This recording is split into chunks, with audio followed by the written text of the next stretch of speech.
शेवट आज आम्ही करणार होतो त्यावेळेस मी पत्रकार मित्रांना असं सांगितलेलं होतं की उद्या आमच्या सगळ्या आढावा बैठका संपल्यानंतर गेले 2 दिवस वेगवेगळ्या इलेक्ट्रॉनिक आणि प्रिंट माध्यमामध्ये जे काही चर्चा चाललेली आहे त्याची पूर्णपणे माहिती घेऊन मी आपल्याशी बोलीन. तर त्याच्या आणि माझी काही भूमिका आहे ती स्पष्ट करीन. आपल्याला सगळ्यांना माहिती आहे की मी पहिल्यांदा तुमच्याशी बोललो त्यावेळी स्पष्टपणे सांगितलेलं होतं आजपर्यंतच्या माझ्या गेल्या 35 वर्षाच्या राजकीय जीवनामध्ये मी कधी नियम सोडून कुठलं काम त्या ठिकाणी केलेलं नाही. मागे माझ्यावर 2009-10 आरोप झाले परंतु ते आरोप कुठेही सिद्ध झाले नाही. त्याच्यात अनियमितता होती, श्वेतपत्रिका काढली हेही आपल्याला सगळ्यांना ज्ञात आहे.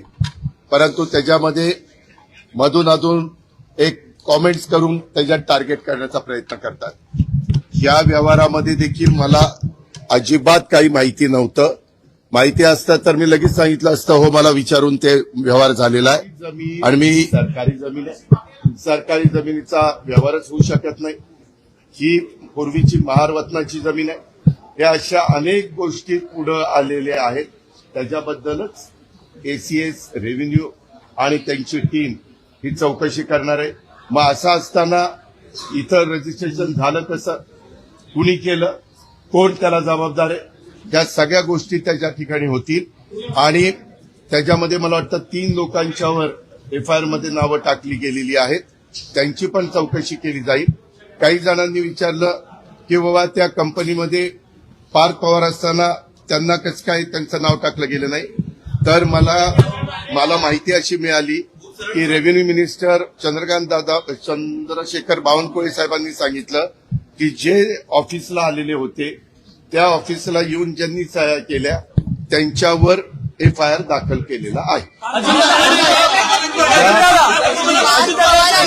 याबद्दलची कुठली माहिती ही इत्थंभूत सगळी की काय आहे कसं आहे.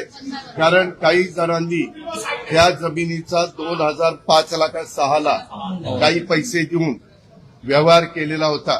त्याच्या संदर्भामध्ये पार्थच्या कंपनीला किंवा पार्थ आणि त्याचा जो काही सहकारी आहे दिग्विजय पाटील त्यांना कुणालाही जास्त त्याच्यातली माहिती नव्हती असं त्यांच्या बोलण्यात आलेलं आहे. अर्थात ही सगळी आता चौकशी